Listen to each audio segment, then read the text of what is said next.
Hello and welcome to our session on new Kazakhstani identities. This is part of a series where we take the opportunity to find out what is going on around the rest of the world, to go beyond the centers, beyond New York, Los Angeles, London, Milan, Paris, and so on, to really find out where the talent is. And this particular session is something that I've been forward to for some time. You cannot help but, when you're on Instagram, be blown away by some of the talent that's coming out of Kazakhstan these days. Extraordinary, inventive talent that really needs to be showcased. So today's precisely that opportunity.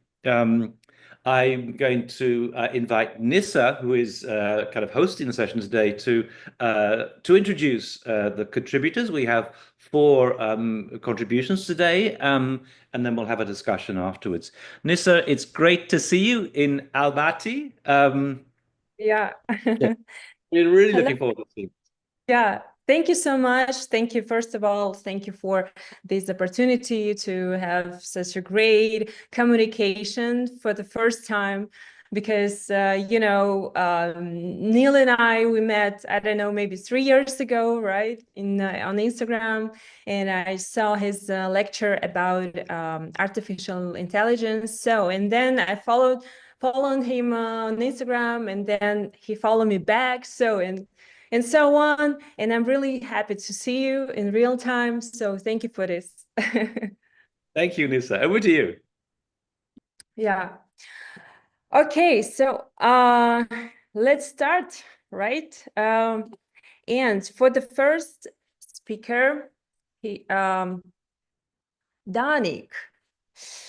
Daniyar is a designer who creates objects at the intersection of nomadic traditions and modern technology. Using felt, stoned wood, and recycled plastic, he combines sustainability with innovation, including 3D printing. His works have been exhibited at Dutch Design Week in Milan and Brussels, and a part of museum collection in Moscow. Inspired by the idea of Futuro-archaic, sorry for my pronunciation, Danik creates designs that bridge the past, present, and future. So please, Daniyar, just go ahead. Окей. Так, я делюсь экраном, да? Yeah. Окей.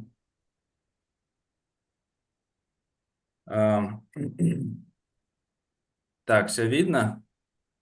Да. Hi, my name is Danik Uderbekov, and I am a product designer from Kazakhstan.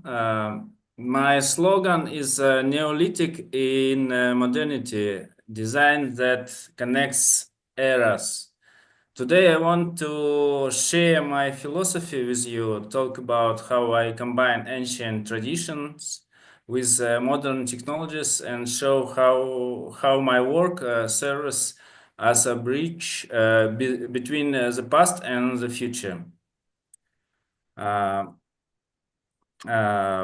My philosophy is based on an idea I call Futuro-archaic. It is one attempt to imagine that world would look like if ancient Neolithic technologies had continued to evolve alongside humanity.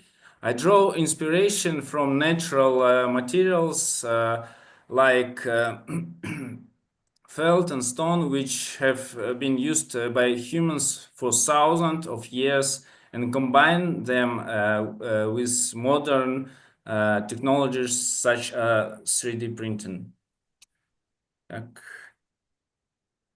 My goals is to create objects that are not only functional but also carry deep cultural and historical meaning. This is design that tells stories, connects eras, and encourages us to reflect on how the past can influence the future. One of my key project is armchair and ottoman made of felt and wood.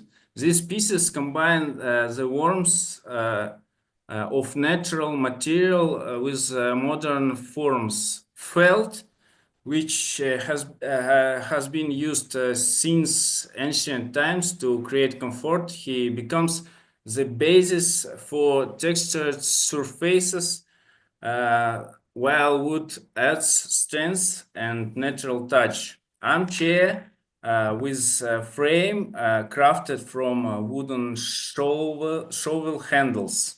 This shovel handles are basic, widely available, and inexpensive component, yet they are incredibly durable. I decided to use them as foundation for the chair frame to demonstrate how simple everyday materials can be transformed into something unique and functional.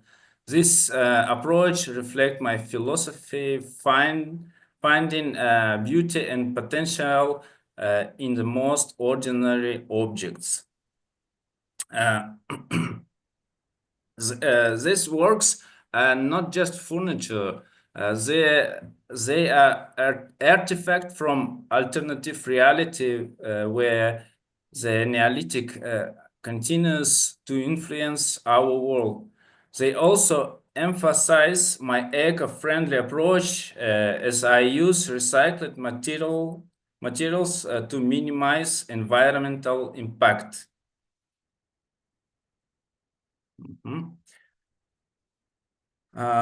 One of my significant achievements is the inclusion of my works into museum collection.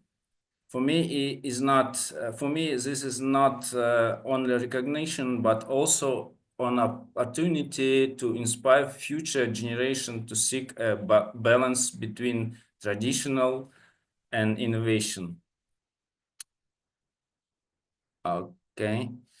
In my work, I use materials like felt, stone, which symbolize connection to nature and ancient traditions. Felt, for example, is a unique material that has been used by humans for millennia. It is not only warm and tactile, but also incredibly durable. The felt I use is resistant to rain, snow, and sunlight, making it ideal for outdoor furniture. Additionally, I actively incorporate modern technologies like 3D printing, the use of recycled plastic bottles in particularly important to me. This is not only eco-friendly, but also add a new layer of meaning to my work. The complex of geometric shapes I create through 3D printing would have been impossible in ancient times, but they harmoniously blend with primitive materials, creating a unique contrast. Okay. Side table made from glass jars. The side table made from glass jars also symbolized the idea that even the simplest items can become part of art when reimagined. It is my way of drawing attention to issue of waste recycling and showing how design can be tool for sustainable development. Exhibitions. My work have been showcased at international exhibitions in Moscow, Milan, Eindhoven, and Brussels. They have been recognized for their unique approach to combine traditional and innovation. I also collaborate with contemporary artists and technology companies that share my vision. My projects have been featured in publications like designboom.com, helping me reach a broader audience. Okay, I continue to explore new materials and technologies to push the boundaries of my design. In the pipeline, are new collections that delve even deeper into the idea of Futuro-archaic. I also plan collaboration with other designers and educational initiatives to share my experience and inspire others to create conscious and eco-friendly design. If my work has sparked your interest, you can reach me through my website or Instagram. I'm always open to new ideas and collaborations. In conclusion, I want to say that design for me is not just about creating a way to tell stories, to connect the past, present, and future. I believe that even the most ancient materials and technologies can find their place in the modern world when reimagined through the lens of design. Thank you. Thank you, Danik. So yeah, of course I have a questions, but as we discussed, we can speak about it afterwards. So, because first of all, I would like to know more about your background information and about your story. What did you do before your practice?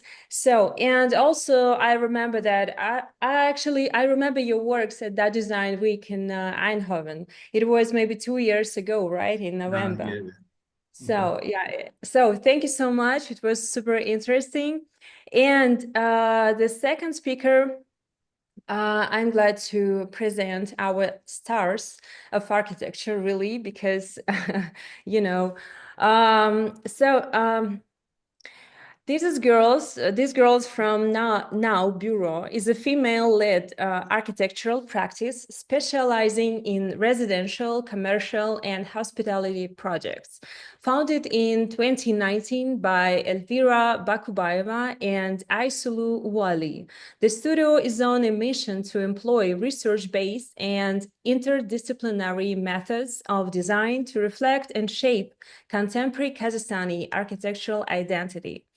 The studio also offers expert design services globally, providing distinctive and thoughtful conceptual solutions. So, Aysulu and Elvira, please go ahead. Please, sound. Yeah. Okay, hi. Hi. Can you hear us?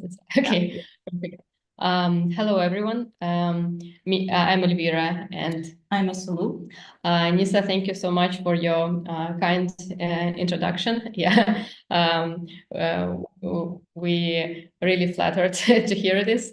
I will just tell some story about what we do here and now. You basically said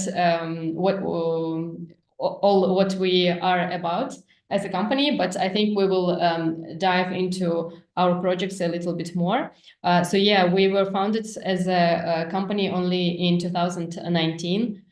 So it's been just 6 years, and from the very beginning, what we decided for ourselves is that we are going to work on exploring our identity and developing distinctive architectural and design language of Kazakhstan. So we believe that modern architecture in Kazakhstan must be deeply rooted in understanding historical tradition and cultural codes. So our work involves studying traditional forms, materials, and principles of special organization to thoughtfully integrate them into contemporary design. But also we do not seek to deny Kazakhstan's Soviet architectural legacy. Rather, we aim to engage with it critically and constructively. And our goal is to control this narrative throughout incorporation elements of this into our projects, ensuring it's not evoked by overlooked, but rather revitalized within a modern context. Our architectural language emerges from an ongoing dialogue between the past and the future. It's driven by a desire to reconnect architecture with its soul and with a contemporary response, of course. We envision architecture as a bridge between. I think it's what we it's something like Danik said. We also try to bridge this past and future, and I think there are a lot of reasons why we do it here in Kazakhstan. I think for us it's obvious reasons because our history is like this. Like we have some parts of history which we sometimes don't even reflect on. So now this is something we all together as a design community work on. So basically, yeah, connecting past with future is something very, how to say, what we have to do first before we before we go into the future. We have to do this connection.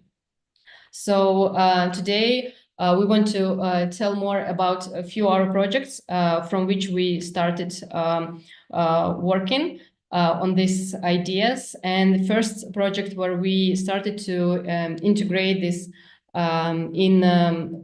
first in very small scale. We started as a contemporary architects and designers. We were trying to do some to give some minimalistic approach to our project. Sometimes it was even like, as this house, it was some luxury projects for private clients. But from the very beginning, we wanted to introduce some local cultural ideas. So in this house in Aspantau, we introduced this bas-relief into the walls.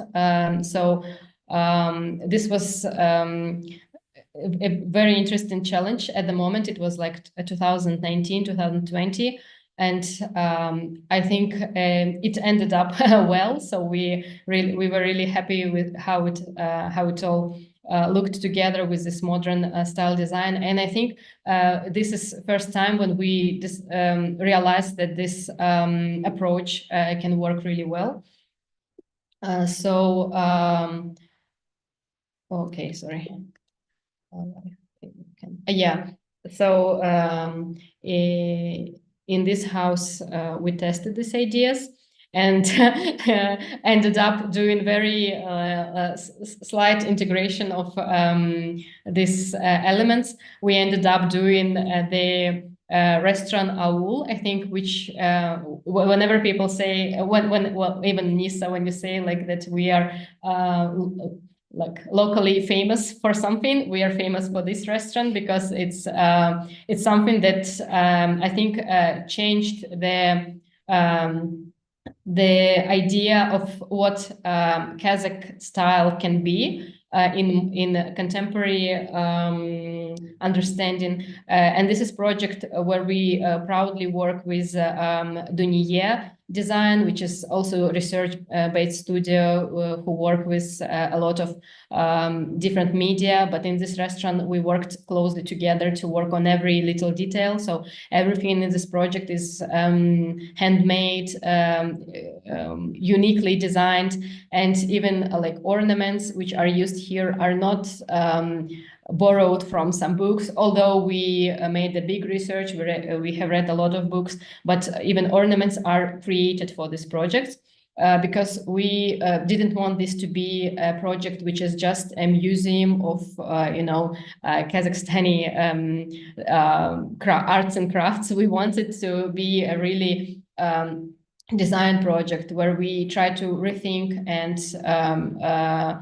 make the feeling of this contemporary feeling to these traditional techniques. So in this project, we worked a lot with traditional textile makers, with wood craftsmen. We worked with artists. We worked closely with the chief of the project, who because for us it was very important to make it all work together with food. So what we think in this project we were creating emotions, not just interior. So I think visitors can feel it, and that's why we got such a big response on this project. And location of this building is also very interesting. This building is from the Soviet era, and it was first built in the other city, and it was brought here in Almaty. It's made of very nice local stone material, but it's still a Soviet building, and putting inside something. Some ideas of design which is not connected at all with Soviet past was very interesting challenge. But we also like this contrast, how it looks outside and how it looks inside. This is really something that bridges these two eras. So, and the completely different story happened with our other project, which is Fika, which is on the cover of our names in this talk. So it's a cafe which locates in the city center of Almaty, in this Orientalistic style building from 1957, and it's a really beautiful building. But also it has very, very strong connection with Soviet legacy.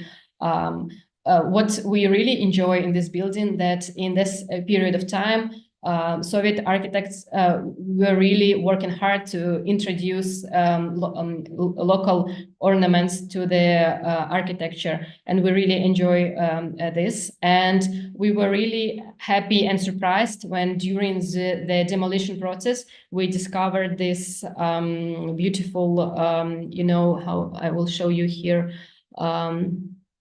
beautiful moldings which are depicting the traditional ornament.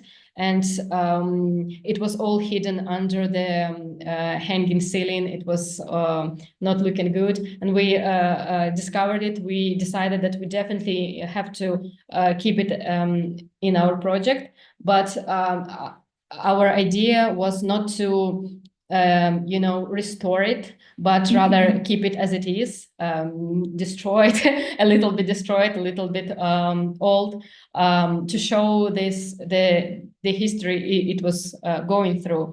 Also, we didn't we wanted, as architects, we wanted to show how people who own these places, they don't even understand that they destroy some parts of good architecture, and they destroy the history. So we decided to keep it open as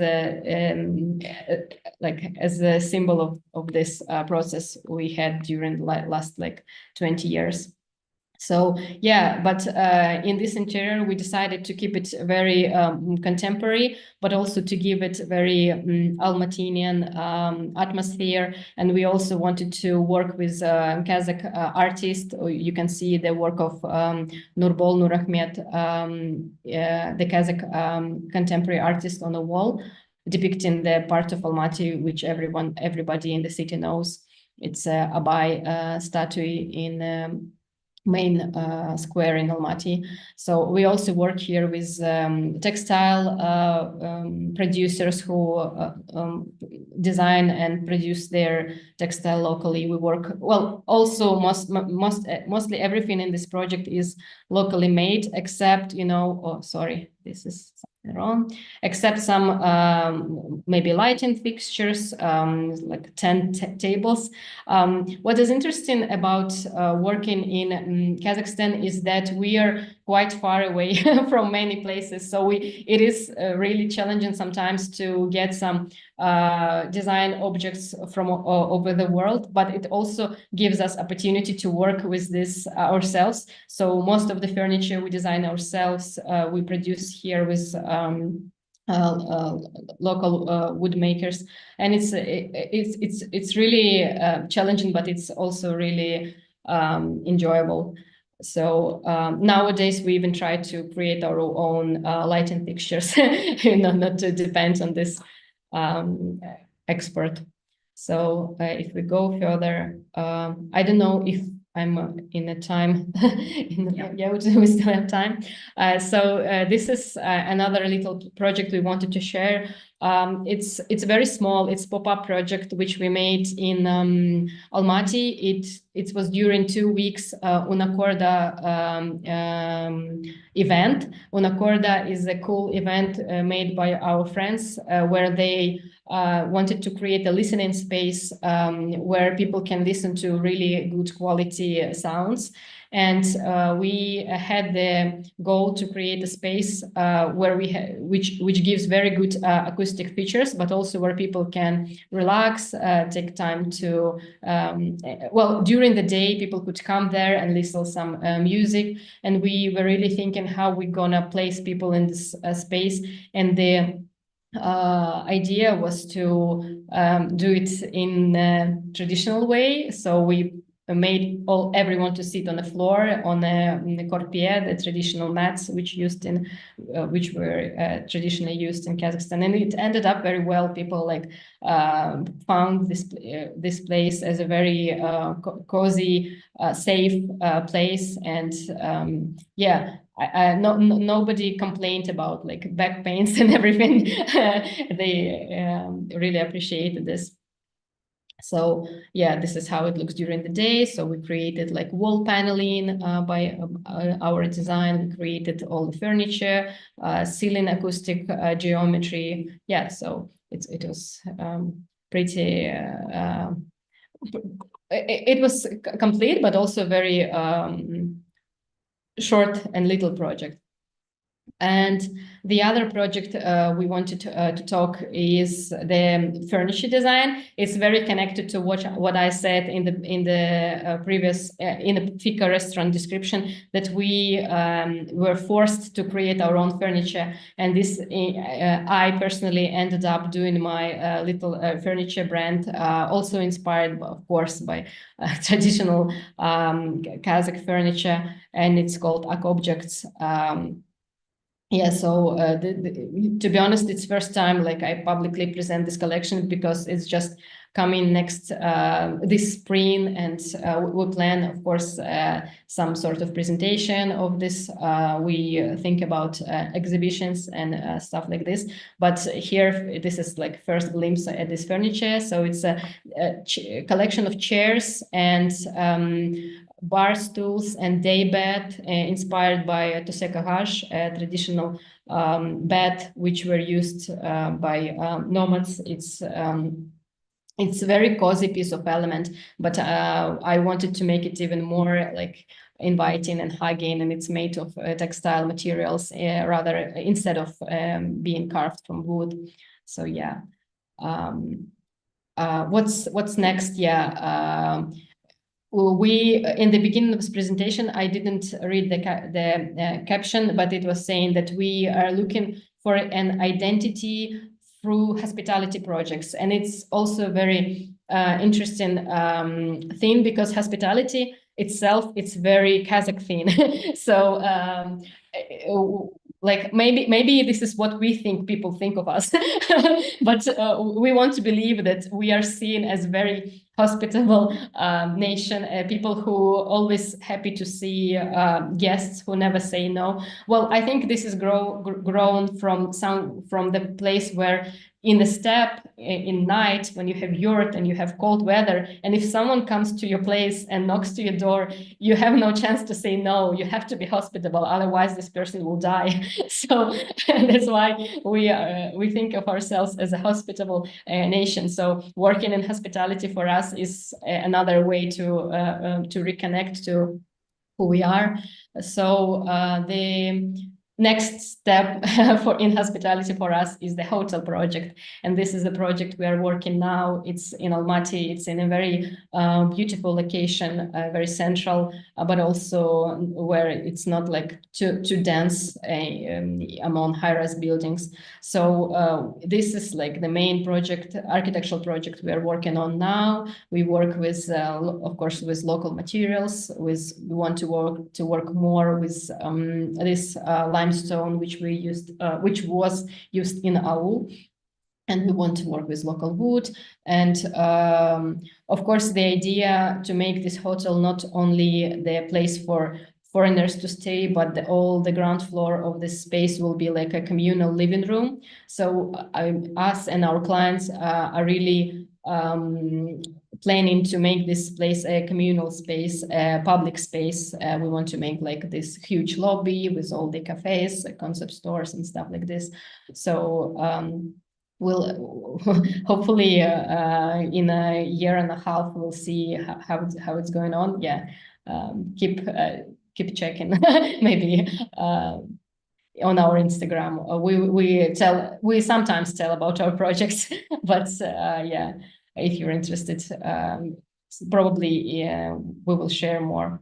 So basically, this is it from us. Nissa, thank you for this opportunity. Thank you, Elvira and Aysulu. You said about Daniyar design, and I know that you work with them in ACTNAAW project, and also I would say that unfortunately she can't be here with us today because she's super busy. But yeah, she was also invited to speak with us. So unfortunately, but maybe for the I don't know, maybe later next time. So thank you so much. It was super cool. I love your project, by the way. So, and Dana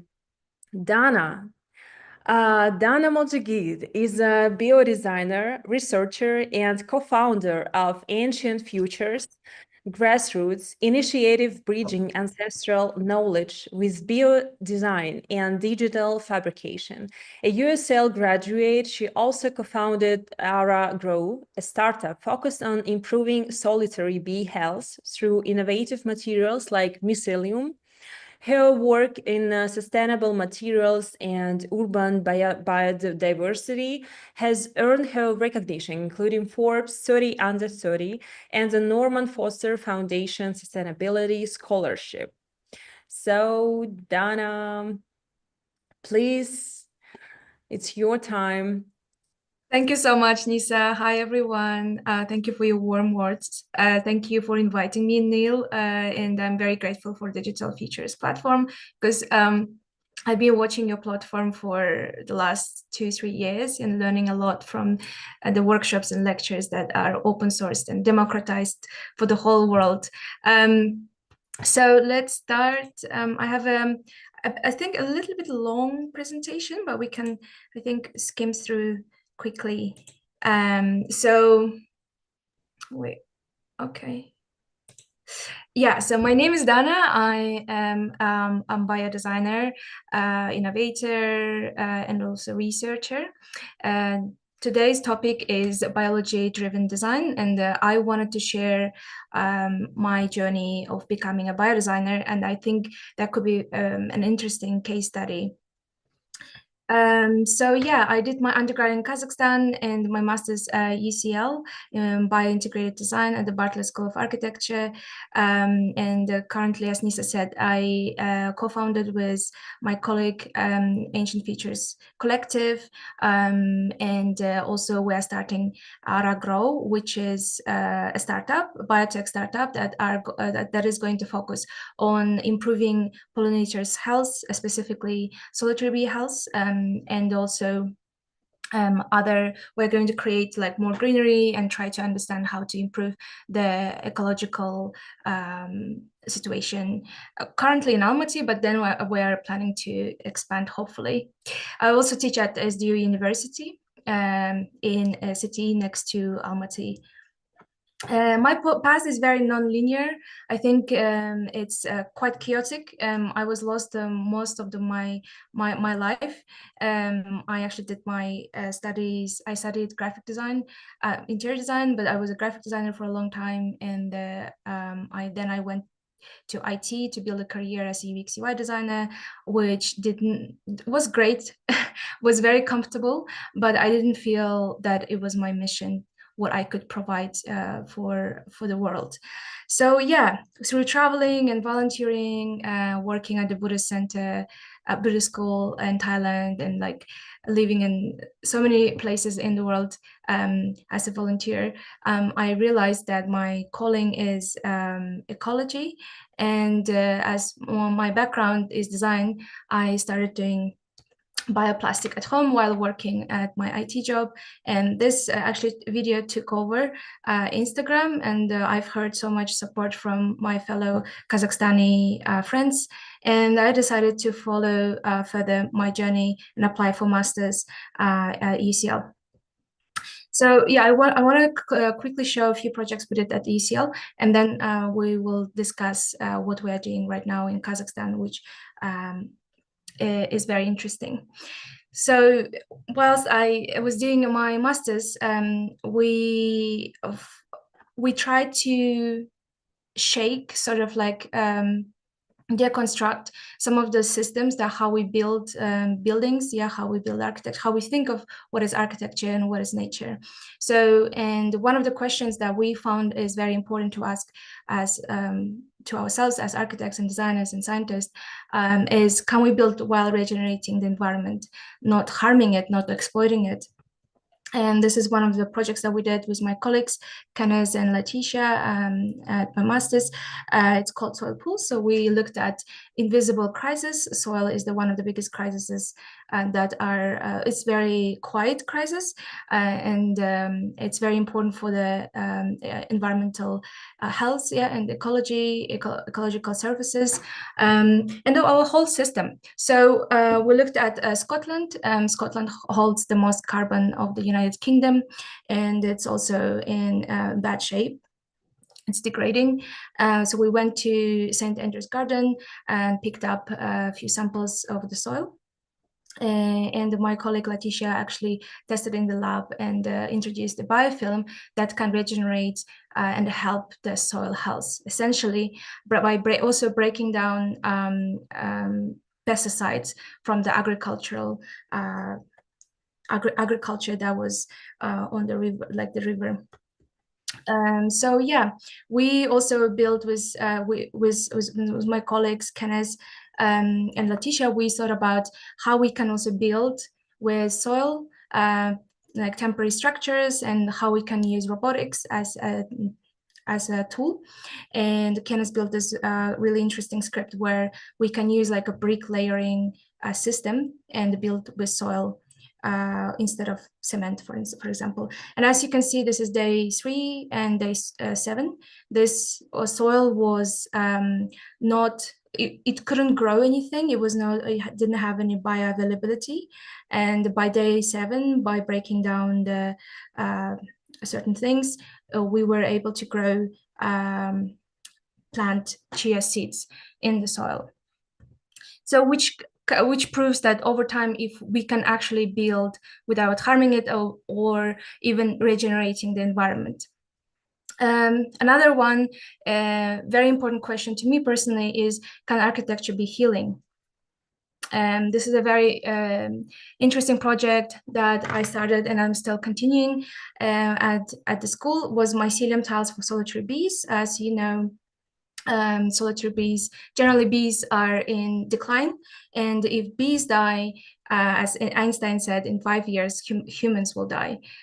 So they're essential for pollination, essential for our food source, and essential for the ecosystem. So we looked at how we can, by understanding the life cycle of solitary bees. So they don't live in hives. They are like solitary, but they like to live with, next to each other.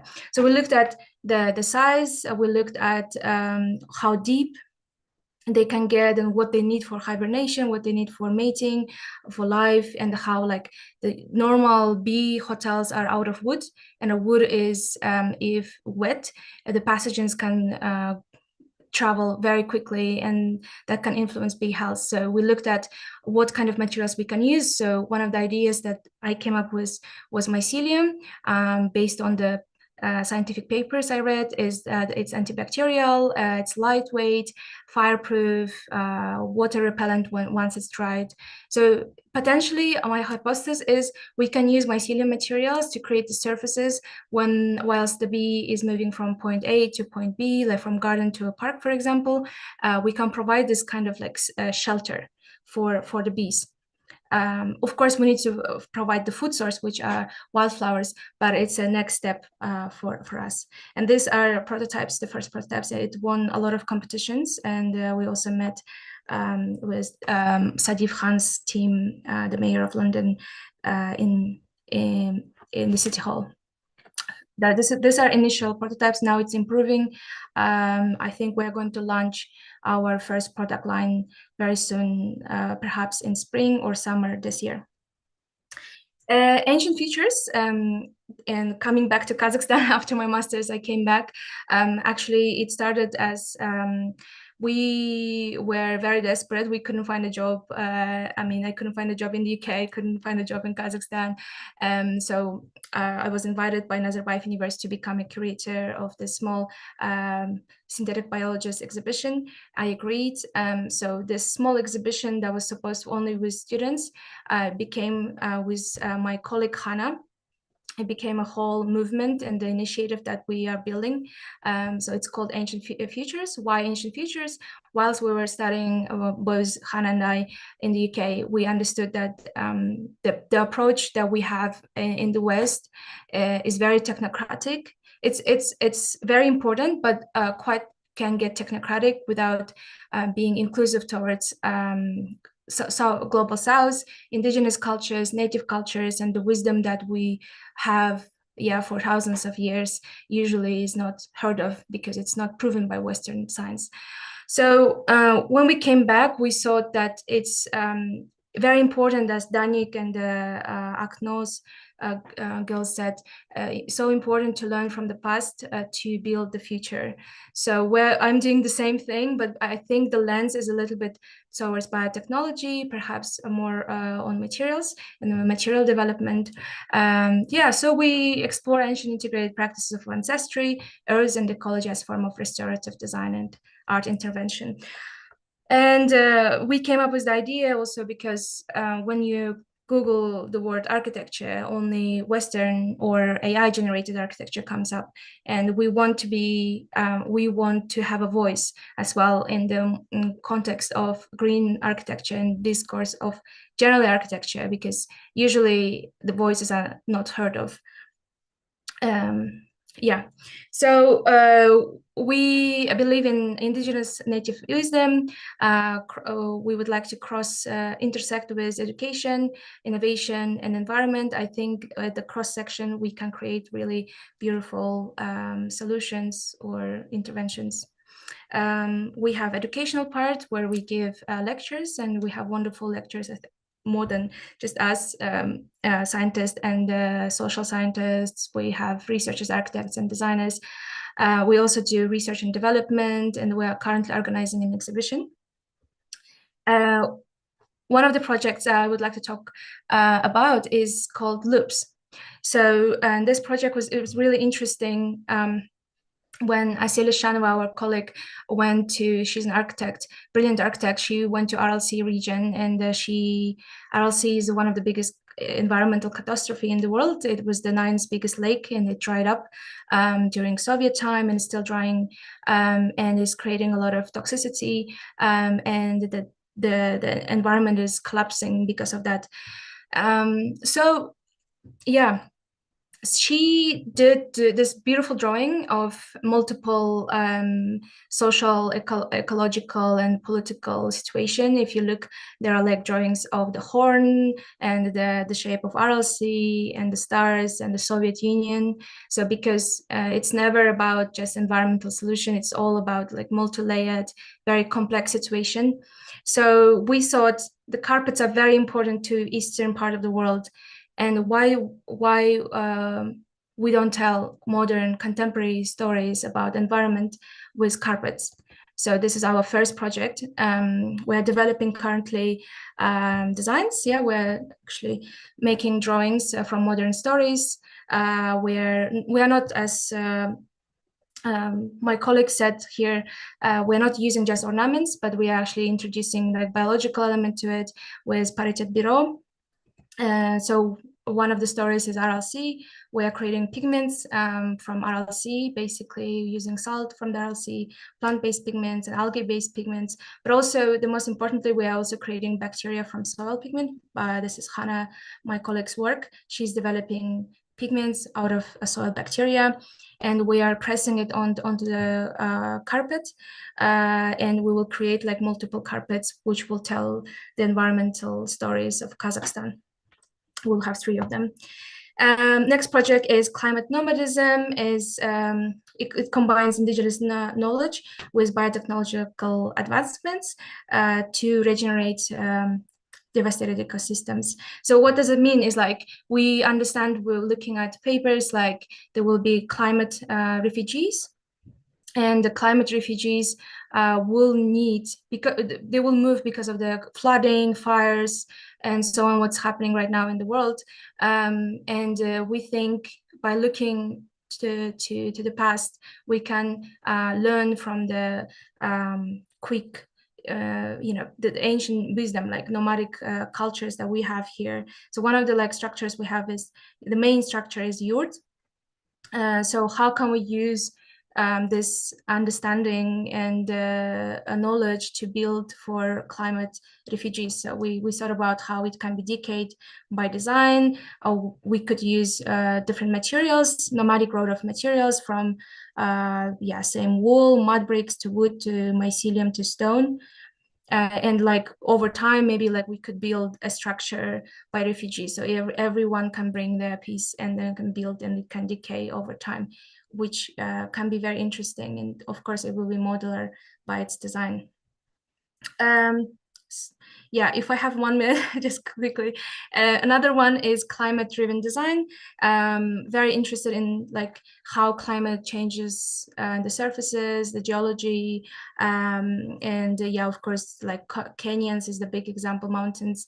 And so I developed a script in Houdini. I think it's very interesting how you can merge computational design with crafts. So one of the projects we are currently developing with Forma Ceramic Studio is this is like also traditional, to some degree, traditional ceramic knowledge with erosion scripts.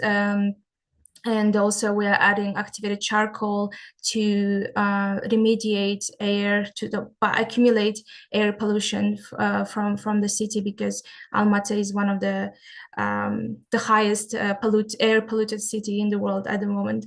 So yeah, this is our test. Of course, it needs to be tested and so on, but I think we can start trying out in the city. And because we're located here, it's a developing country, there are not much, it's very, very free to test and experiment compared to other countries. And yeah, finally, I would like to invite you to come to our exhibitions. We will have one in April 17, called also Ancient Futures, and it will be biodesign exhibition with Kazakh and Uzbek artists and researchers. And also we will bring the same exhibition to Tashkent, and opening will be the 15th of May. Please, we would like to collaborate, get coffee, and these are our QR. So if you can find us on Instagram. Thank you so much. Thank you, Dana. Okay, so, and we are not in a hurry, by the way. So, but we have the last speaker is me. And what can I say about myself? Shortly, I've been working as a designer, I don't know, for maybe 10 years. And I began from interior design, and then I realized that I would like to make furniture, but not just furniture, because I really love art, and that's why I'm trying to combine art and furniture. Yes, of course, it's called collectible design, and now I'm, how to say it, I'm making sculptural furniture. So, and I'm trying to share my presentation. Yeah. So everything is okay. Yeah. So, I'm sorry.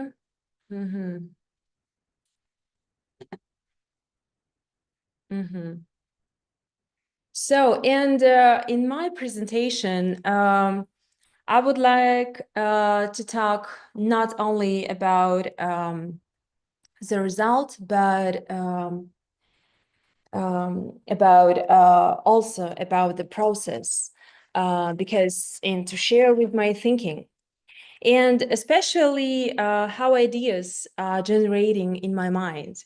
Firstly, to start from emptiness, nothingness, and to ask ourselves, is it really emptiness, or does exist something behind our physical world? And through my presentation, I will try to answer on this question. Sorry, what is it? Oh, okay. So, and here, every time when I think about ideas, it feels like there is some another world where all of these ideas are living. And that's why I have a question: where does the idea come from? And here I have tried to represent it. I believe that there are some levels of consciousness and therefore perception, because we can notice that there are some ideas that can be popular to the whole world. And at the same time, we have some niche ideas that can be understood only a few people. It means that we can play with the depths of the concept and regulate the process of understanding such ideas. In this regard, I would like to refer to Malevich. Of course, I'm sure that everybody knows him. But not only about the black square, because Malevich is an artist who tried to create the form out of the context, I'm sorry. And this is my direction as well.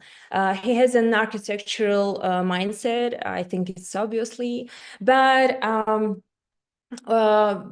I would like to highlight the aspect of his attitude to the shape, because suprematism, for instance, is about interaction of shapes in some other world. And I would like to put those who are watching us at this moment to our context, because I realize that some people have never been here in Kazakhstan and they don't know how architecture looks like in Kazakhstan. So please, this is how post-Soviet architecture looks like, and how brutalism and constructivism influence my design vision, and why I like to work with massive and giant shapes. And in this regard, I would like to show you my design of two tables, triple effect and useless intention.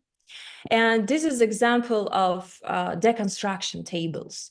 And this is the shape out of the context, as I said previously about Malevich, and how I try to express the tension and resistance through the shape. I started to thinking about how I could express the shape through the story itself in a constructive way. Here we can see the transformation of the chair. This is my, in the center, you can see my first product, urban philosophy chair. And for instance, I would like to share my story. When I was a child, I traveled a lot between cities. And the average time of traveling was about 10, 12 hours. And all by bus. In all of this trip, I observed only the step and nothing more. And then I realized that when you see nothing, your brain is starting to draw and start to entertain somehow yourself. So and then I realized that I would like to work with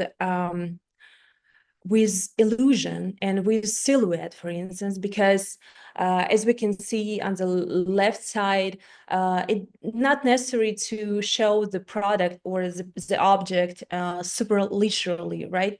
So it means that for me, I'm trying to show only silhouette, and it's enough for our brain, because our brain is representing the reality. So it's enough, just you have only one line and that's it. And on the right side, you can see organic narratives. This is my this is how I transform my thinking after 5 years. And also, I would like to add that my task as an artist to represent the object without any human involvement. And because sometimes I feel like I'm working as a conductor between worlds, and I must leave the message in a regional way without my personal view. But please don't take it too seriously, because it's just my speculative game with myself. So, and another project with oil lamps, it was my commercial project. And here I'd like to highlight the process, how idea was born. I'm sure everyone knows how an oil lamp works, but in case someone doesn't, I will briefly explain. The lamp consists of 2 parts, top and bottom. And in the lower part, there is oil which goes on the rope in upwards where the fire is lit. Despite the fact that it is a commercial product, I still try to make a form that is, if it was born on its own or came from another world. So, and I didn't mention that after 5 years of my individual practice, I decided to get a master's degree in the Netherlands. And when I moved out, I started to realize that I have a really strong bond and connection with my roots. It was unexpected, because I had always thought that I was completely detached from my culture. That's why I started this experiment with organic shapes and the first steps within Kazakh culture. And for instance, this is ACTNAAW games. This is a bone of sheep. And you can, so that's why I decided just to play with this shape and just to see what's happened next. And this is a most popular product, what I did 4 years ago. This is Saukile. And Saukile is the Kazakh national headdress of the bride. You know, in Kazakhstan, there are 2 types of wedding. The first one is from the groom side, and the second from the bride side. And bride's wedding, it is called Kızılzatu. It means bride's farewell. So, and when I got married, I didn't want to use traditional circular, so that's why I decided to make my own circular, my own design. And I knew that it's super experimental because I knew that I will be judged for it because our people are super conservative, and when I presented my circular, I didn't publish it on Instagram, I don't know, maybe 6 months. But after 6 months, I published it on Instagram, and oh my God, it was a blast because it was published everywhere it could, television, interviews, major media. And I was right. I was judged, and I was hated by local people. And then I just realized that I would like to continue the image of futuristic Kazakh bride and to use ornaments. This is my first work with our cultural aspects. And I decided to complete the image, as I said, with emphasis on militancy and strength, because that's what women in Kazakhstan are like, strong and determined.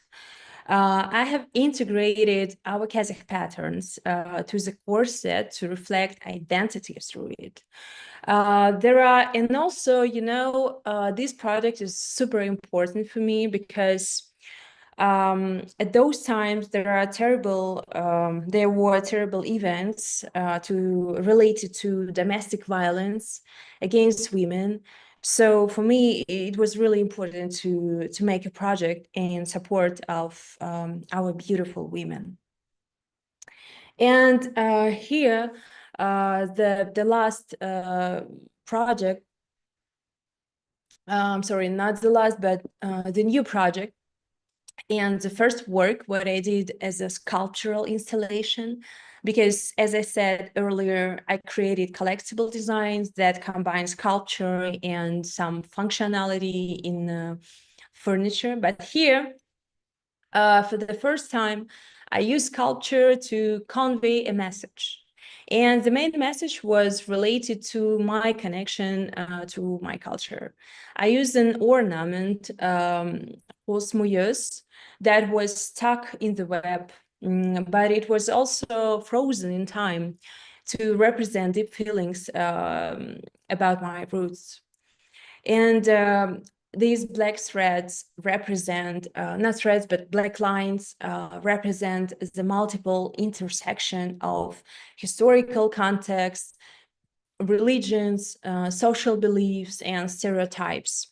Like a spider web, it envelops the image of a woman behind whom it has become difficult to find the truth.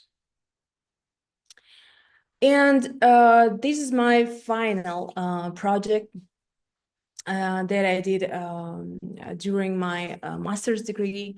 The project raises the question of what is to have a voice and what voice in the modern world.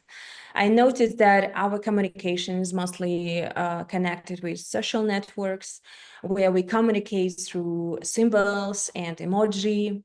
And this project is purely speculative, where I fantasize about what the visual language of the future could be. And it is based on the Turk alphabet and runes. As a basis, I took the tesseract, a cube in the fourth dimension, to make a language beyond time and space. And here also emojis.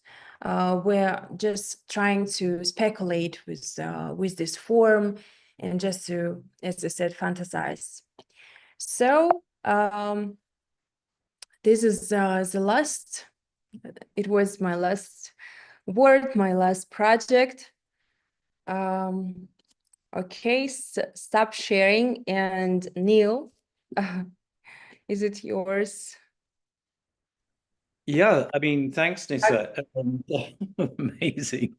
What an amazing lot of work. It was incredible and so invigorating and so refreshing because we don't see that kind of stuff. So, I mean, it's really unique in a way. And I just was left thinking about, okay, let me just tell you, because I always want to go to Kazakhstan.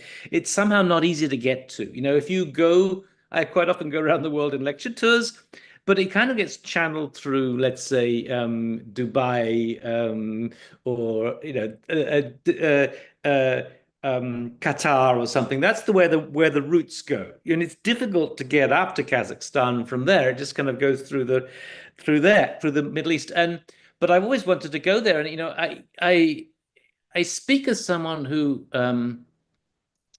I was a student at the University of Cambridge, and I remember most of my lectures I was sort of vaguely falling asleep, I think, until we had this woman Catherine Cook.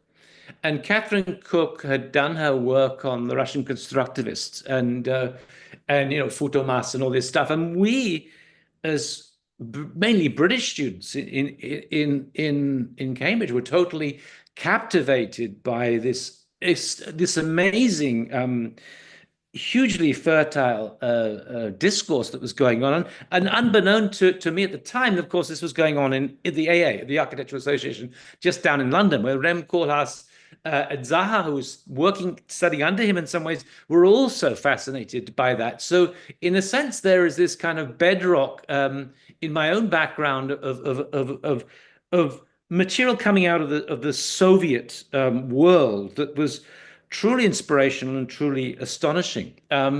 So I'm left first with that thought. The other thought I had is that quite often I'm talking about theory, and I mean the notion of the nomad is something that I'm intrigued with, especially the work of Deleuze. Gilles Deleuze is always talking about the nomad.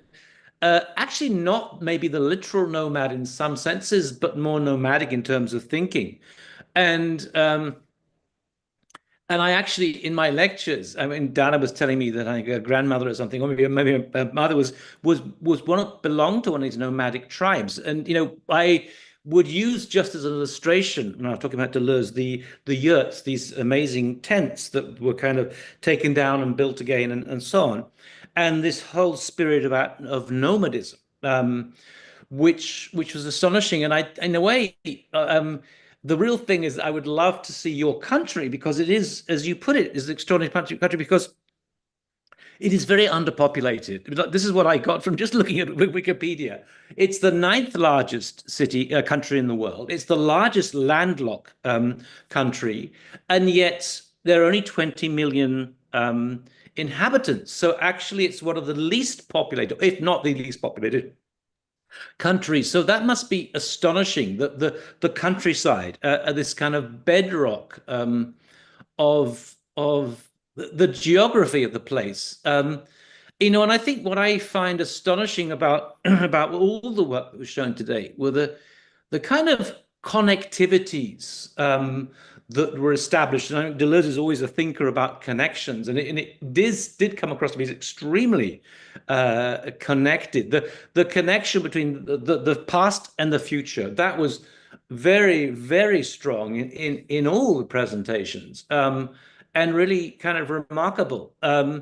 And I think also I'd say the way that everything itself was kind of deterritorialized, always, or rather based on connections. It was never individual things, but relationships that were being established, relationships all over the place in many ways. And it was so Deleuzean. It was kind of unbelievable in some senses. But I think one of the things I would say about the notion of being a nomad, and I kind of think myself a nomad in some senses, in that I travel the world. But I think to be a nomad, you have to have a sense of where you come from. You cannot be a nomad unless you are a nomad from somewhere, And I think, Nissa, your particular experience of going to the Netherlands and then somehow in the mirror of the Netherlands, discovering who you were and your background was really astonishing as a kind of story, a story of self-identity in the mirror of something else. and yet the final thing I'd say is that, you know, and again I was thinking of Dana and her ancestors, her family, and things, living in these yurts and being nomadic. You know, it's to say that actually that if you're nomadic, it doesn't mean that place is meaningless because you can be anywhere. No, it means the opposite. It means that the place is really very important. Now, if you've got a herd of, I don't know what they are, yaks or something, a herd of cattle, of animals, you need to search out the right place for them to feed. You know, it's not, it's not aimless. It's really quite directed, and I can imagine the kind of the mind of the nomad is actually a bit more like one of your sculptures in with this kind of connections and establishing all these links um, and so that there was, I mean, I got a glimpse of something today that I was just blown away by, an alternative way of thinking about the world, and yet one that it was that is kind of a hugely hybrid thing. You know, we use the term hybridities partly because we're thinking that, people from Kazakhstan have come across to the west, to London, or to Eindhoven, what is it, or Netherlands anyway, to go and study, and they become hybrid, and we all become hybrid in some senses.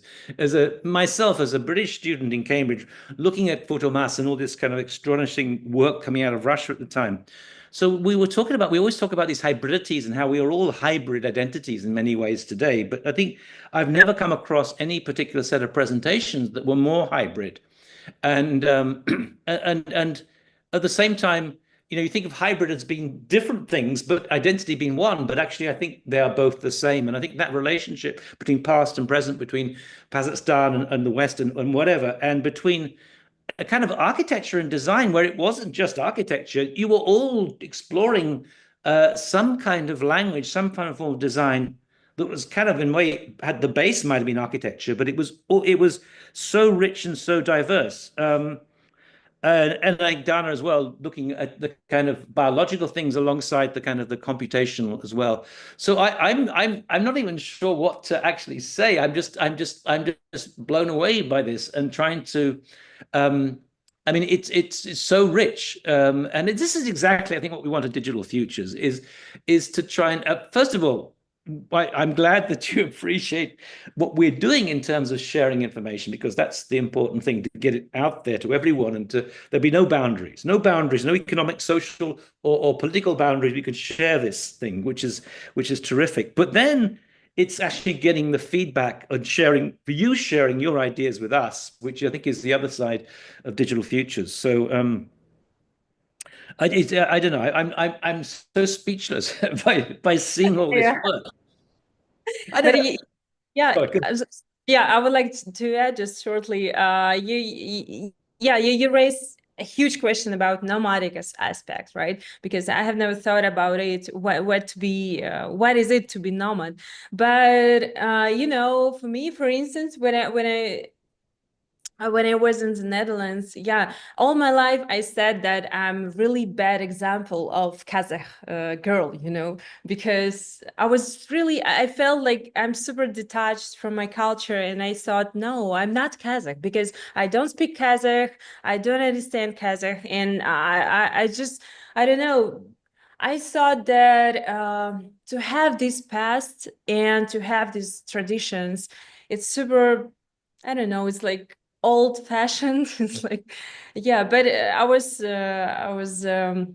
just young and didn't realize that actually we have super huge and rich culture. So, and not only after living in the Netherlands, I realized that actually, I have my roots and I have a connection. So this is a huge question.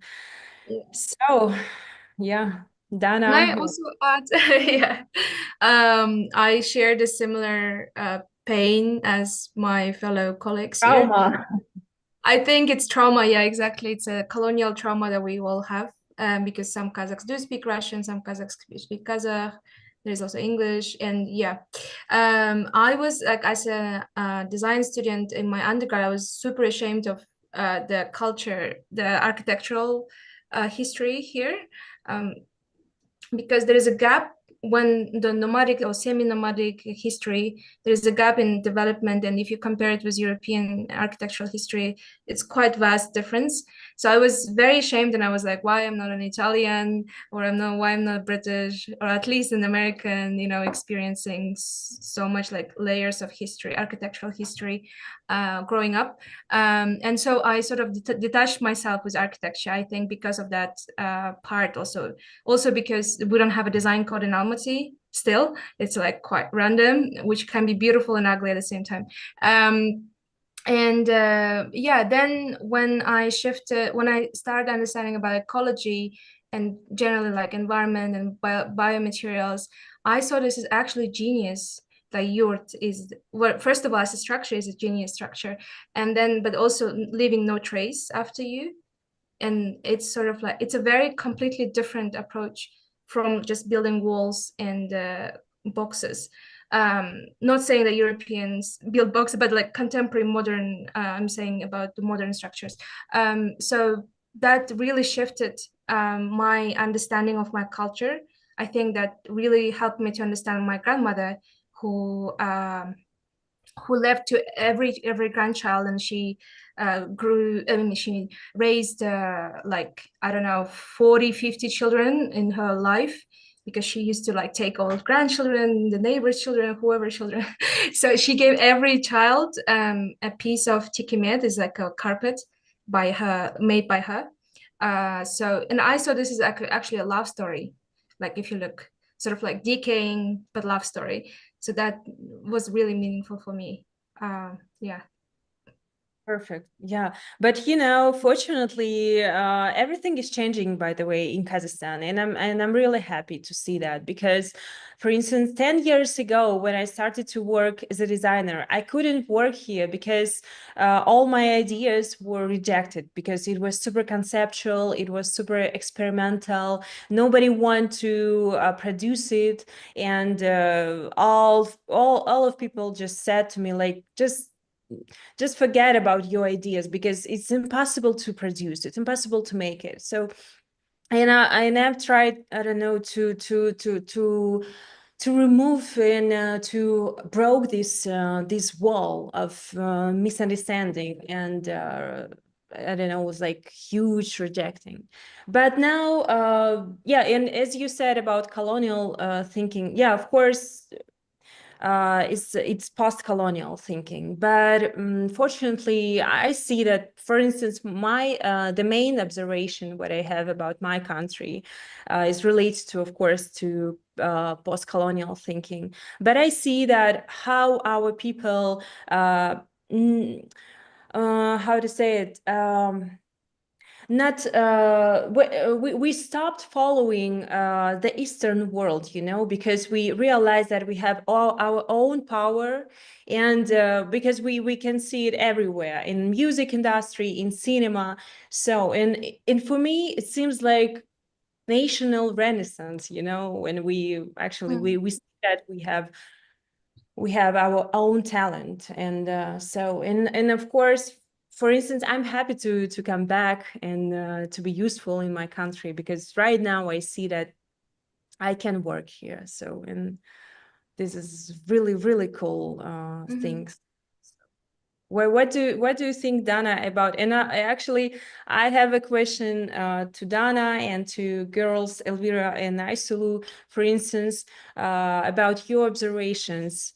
What do you think about changes in our country within design and architecture?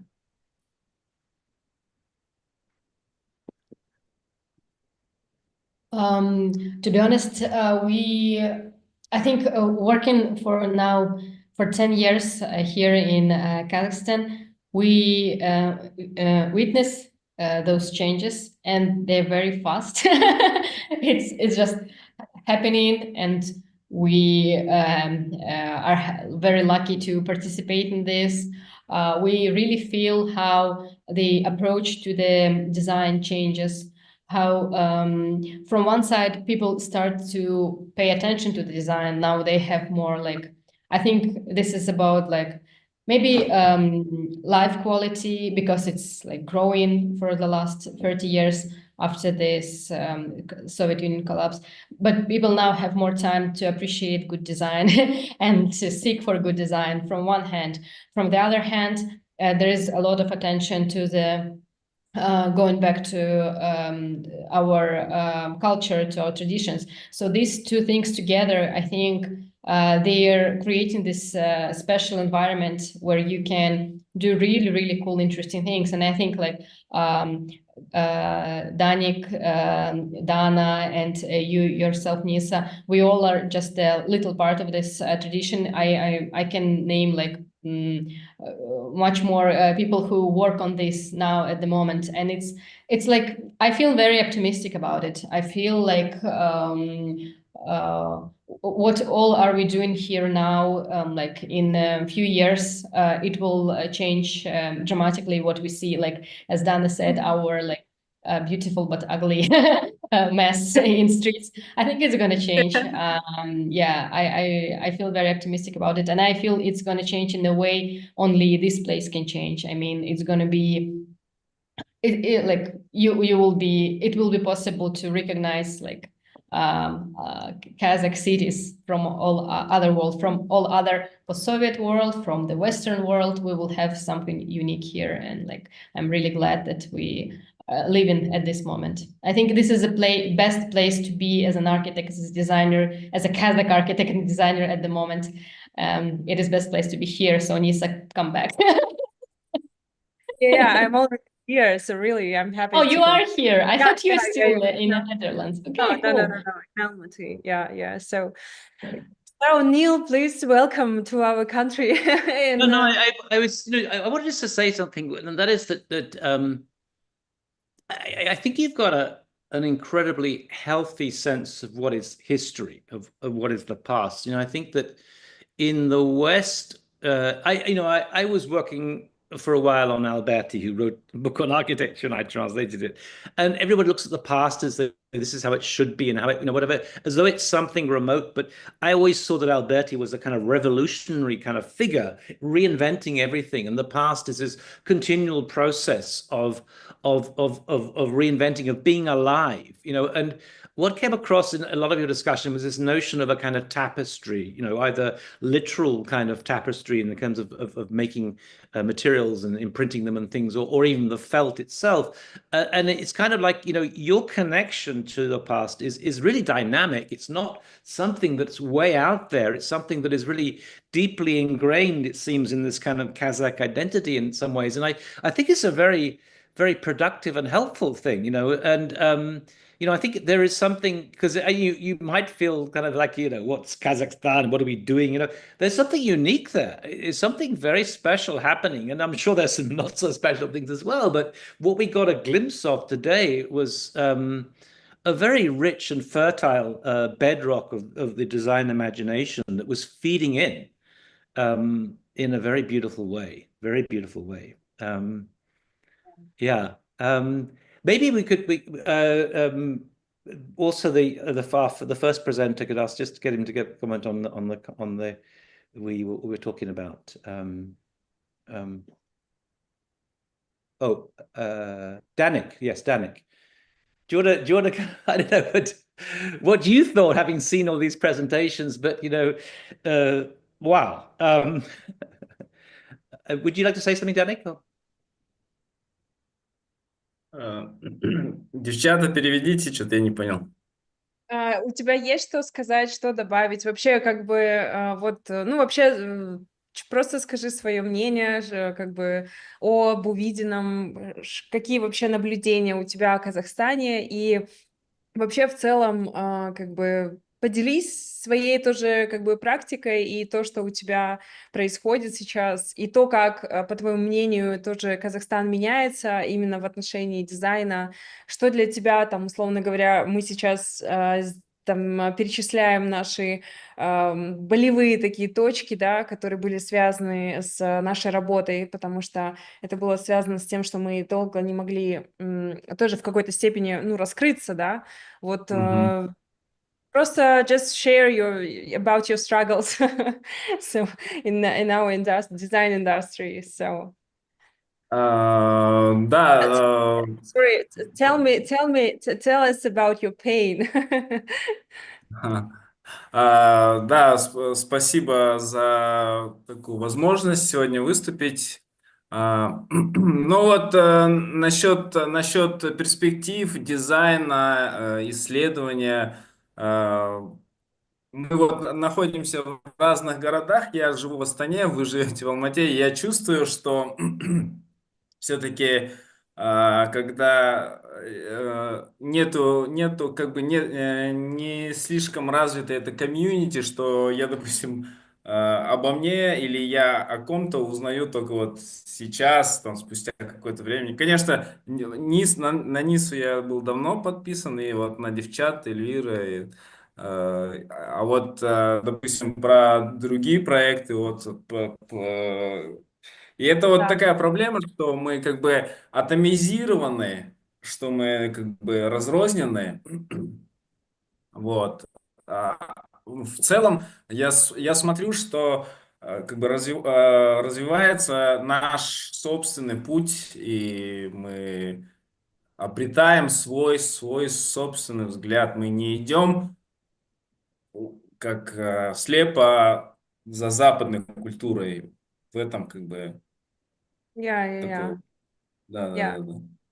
So Danik said that we have really huge problem in our country because, you know, Astana and Almaty, there are super huge difference in how to say that, I don't know, in mentality. Because, for instance, we have a joke. We have a joke actually. For instance, people who live in Almaty and people who live in Astana. Every time we're just trying to, I don't know, like just to fight with each other, because people who live in Almaty think that this is the best city in Kazakhstan, but people who live in Astana and there is some opposite opinion about this. What's the best city in Kazakhstan?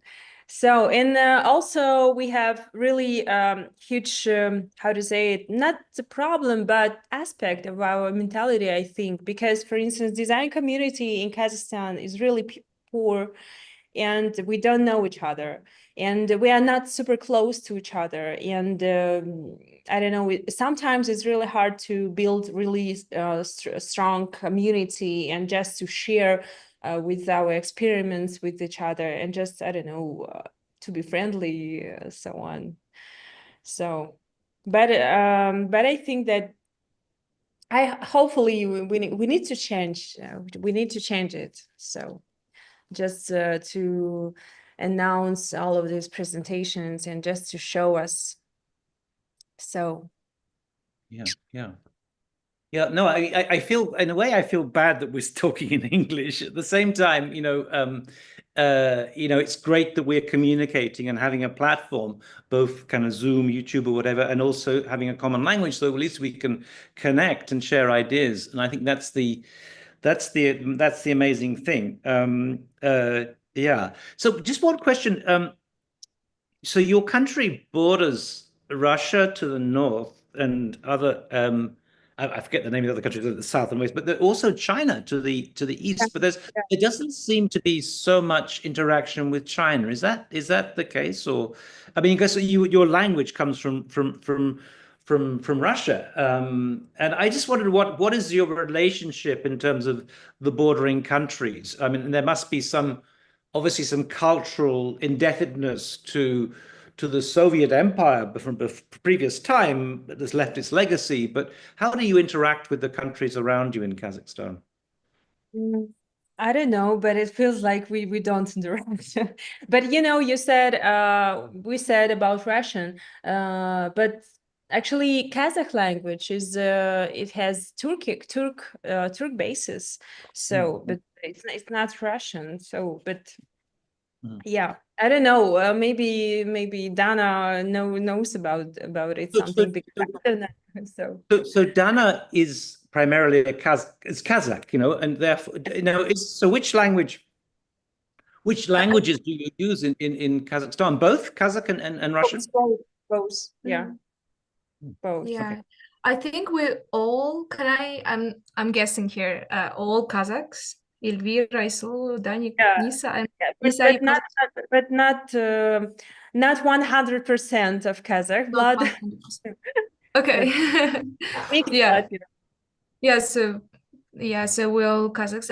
So we say our location is our geographical curse, which we had to adapt to, and that's why I think Kazakhstani people overall, because we're not mononation country, we're like multi-ethnic country. There are like more than 100 nationalities living here. We all are very adaptable, and we have to always, balance the power, because we live next to dragon and the bear, as Ablai Khan said hundreds years ago. So yeah, it's always about balance, but also, like, to be honest, I feel like it's always back in our mind as existential threat.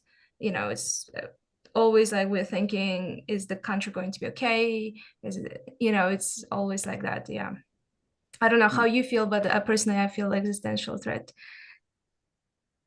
But if, for instance, I have a question, because Neil, what do you mean about interaction between countries? Because if you think, for instance, in political way, because it's a really huge question. No, I can see that in a post-colonial kind of condition. On the one hand, you've shed the kind of the occupation, shall we say, of Moscow, and you're now liberated in some senses.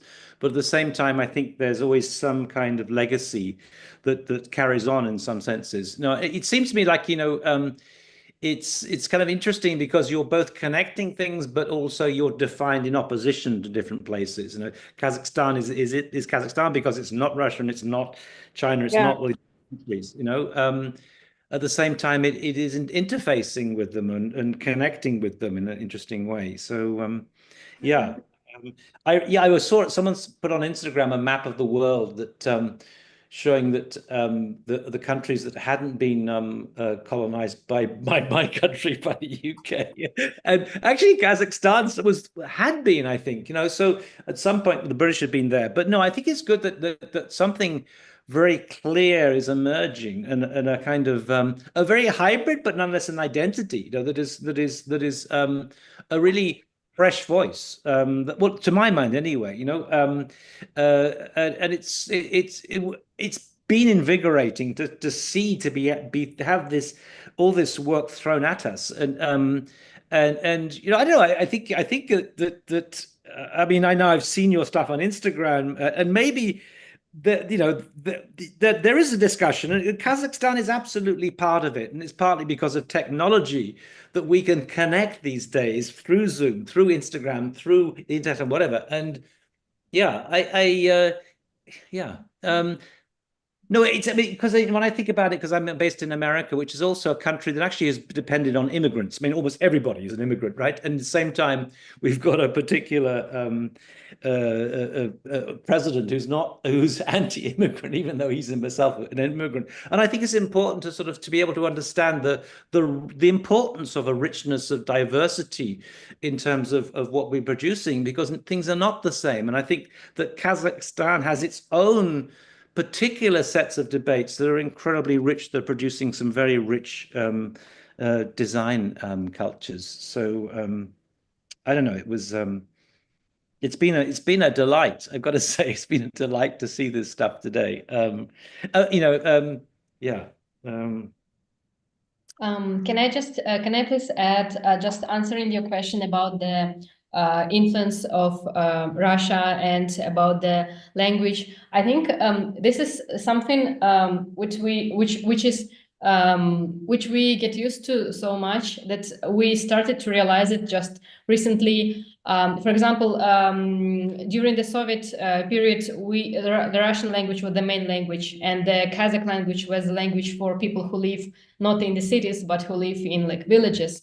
And it was like kind of not cool speaking Kazakh. It was until recently, I think, even when we got our independence, this post-colonial vibe was still here. And to be honest, I don't want to say thanks to the war, but thanks to the war, in the recent 3 years, it's changed dramatically. Like people like myself who grew up in the north of country and who grew up only speaking Russian, not knowing Kazakh at all. And I wasn't even like, I was never ashamed that I don't speak Kazakh, although many people was trying to shame me. I was saying like, you speak Kazakh because you was grown speaking Kazakh. You never forced yourself to learn it. It's very hard to learn second language. And like, I'm not ashamed that I was not growing speaking Kazakh, but in recent 3 years, we, after the starting of the war, we got this really big, like, it hit us. That's like, we also, we have so much connection to Russia, we don't even realize it. And we are not part of it. And we have different values and we have different culture. And like the idea that our culture is not as valuable as Russian culture was like planted in our heads for like 70 years more. And now we want to change it. And of course, it's not about like radical thing, like let's stop speaking Russian, let's stop like promoting Russian culture. No, it's not like we want, for example, me personally, I read a lot of Russian literature in my childhood, like I'm a big fan of Russian literature. But now I really want to explore what is it to be like me, not a person who was forced to speak the other language, but me, myself, who now going through this way, like who was born in the year of the country independence. So it's really interesting, and we want to dive more into our culture, and we don't want anyone to influence this. We don't want anyone to tell us that, okay, but like, well, there is this, you know, talk among some, like not very, among some Russian people, they say Soviet Union brought education to Kazakhstan, Soviet Union brought like culture, Soviet Union brought like buildings, cities, and everything like this. And we used to believe it, and now we understand that it's that it was not completely true. And now we don't want anyone to tell us what we are. We want to explore it and build it ourselves. So this is about a relationship, and we still like speak Russian because like this is what we were grown to speak. But I also like, for example, now learning Kazakh language, and I'm really keen to continue to like in next few years to speak it much better than now. Yeah. And for me as well, at the end of the February, I will start the language course. So yeah. Maybe I just ask one final question. That is, I mean, well, most of the presenters today have been female, you know, and very powerful presentations. You know, what is the status of I'm really ignorant in terms of Kazakhstani society.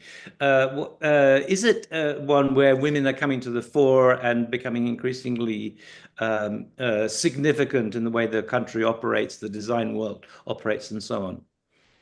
What role do women have in Kazakhstan today?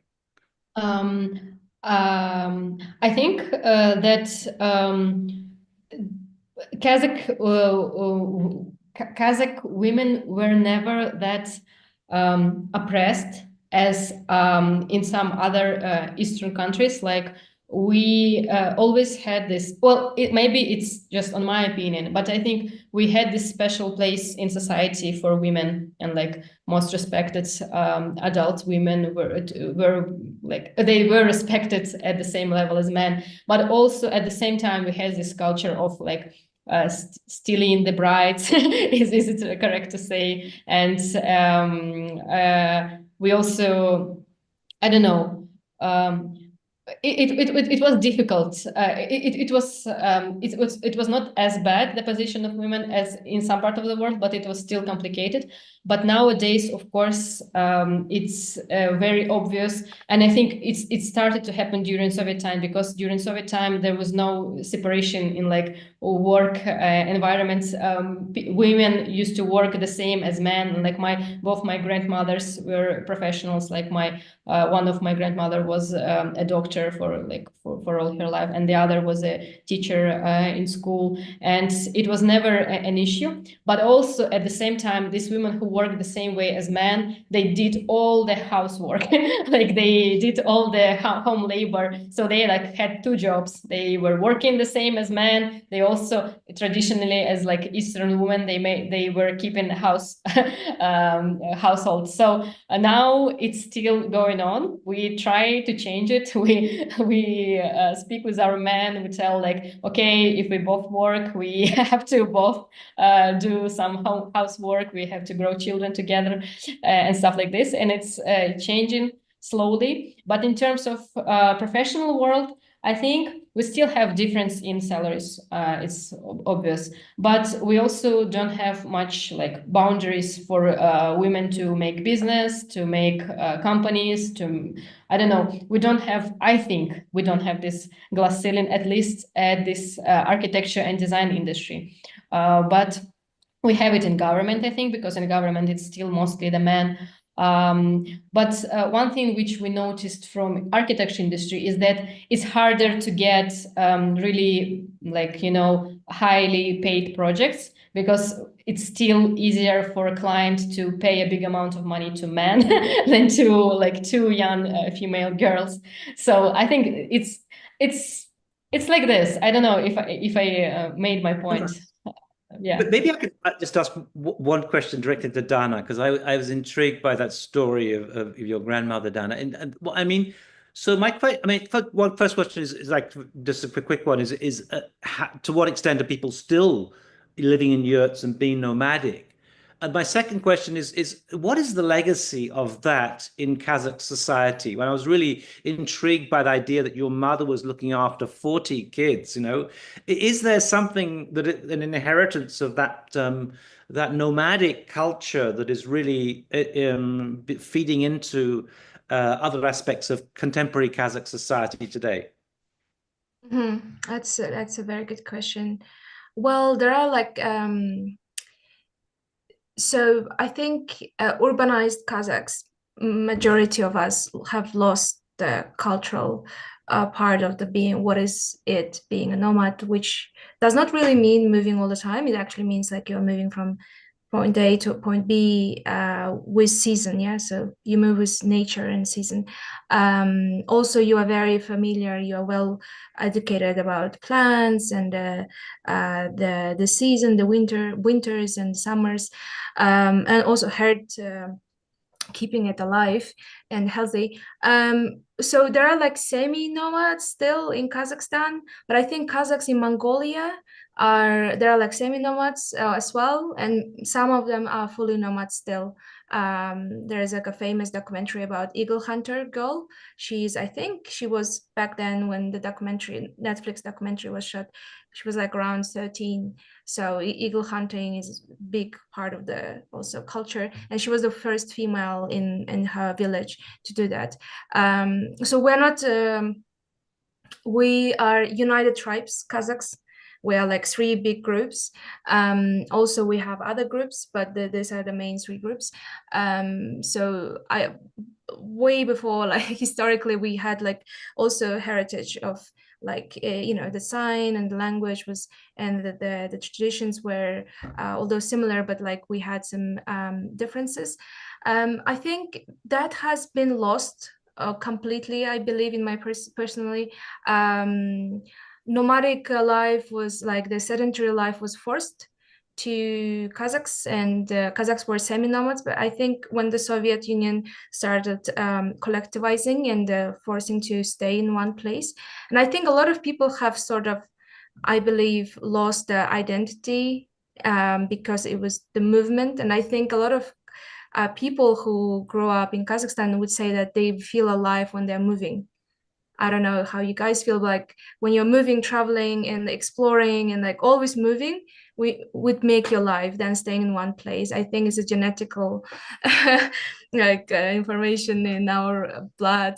Yeah, so my grandmother actually raised so many children throughout her life. Not only the motherhood wise, she had like 12 children. And also like she raised all the grandchildren, almost all the grandchildren. We were the only ones who grew up in the city. So my parents would send us to the summers to the village, and it was the best time. I really hated growing up in Almaty. I'm sorry. I hated it because we had, it was like very difficult. The car traffic, we didn't have money, and it was just crazy life. Right now it's like I appreciate different things about my city. Yes, she was a very interesting person. She loved textiles and children. I think those are the two things she appreciated the most. But she did not say directly that it's love, but like after her death, like growing up, I self-reflect and understand that I think it's piece of the culture that comes with your grandparents or parents, or generally. I think it's beautiful. I don't know if I answered your question. No, you did. Yeah. There was a beautiful comment you made about well, let me just refer to, there's a French philosopher, Jean-François Lyotard, who makes the comment, it is in passing that we dwell. It's in movement that we kind of, find our identity. And I think this is really what I got the sense of here is that it's kind of a process to be Kazakhs, to be Kazakhstani, whatever the word is about a process, and work and your thinking is all based on a process-based way of So I listened to one of our lecturers recently who gave a lecture, Zarina Mukanova. She's a social scientist, anthropologist as well. She said that Kazakh are not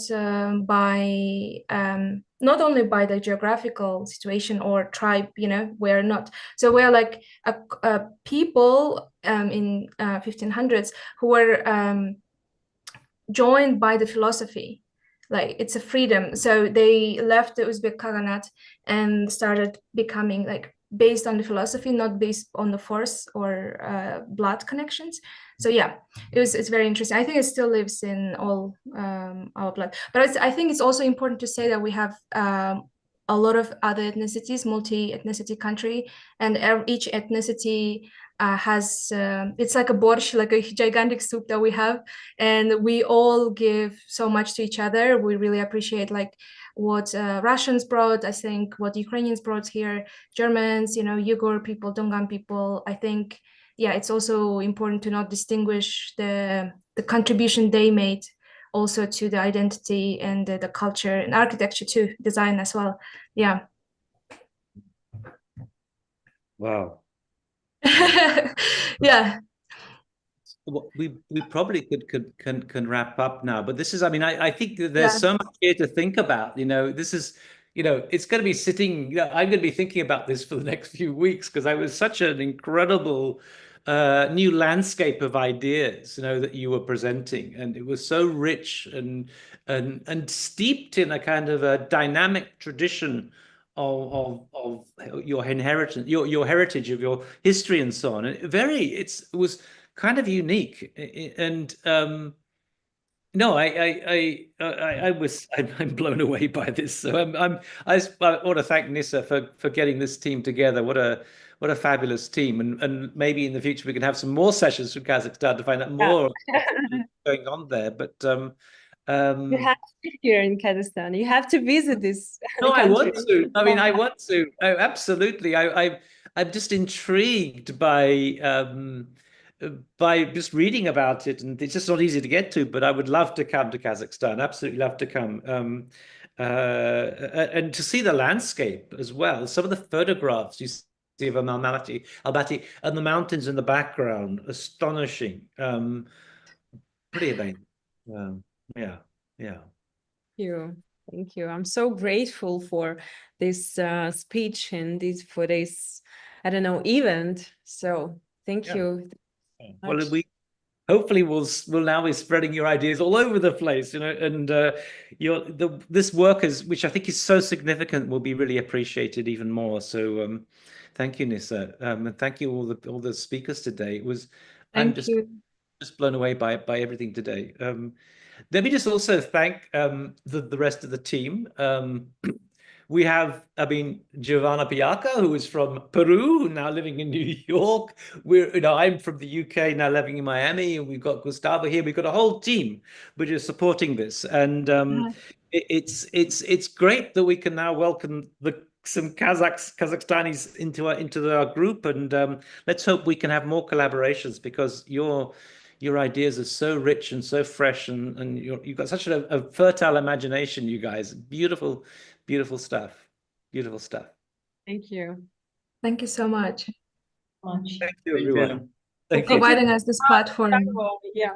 Thank you, Gustavo, for support and inspiration. So thank you so much. Thanks, guys. All right. Okay. Bye. So yeah, Bye. we can. Yeah. Bye, guys. Bye. Thank you. See you Almaty people in Astana, Danik. Together. Yeah. Okay.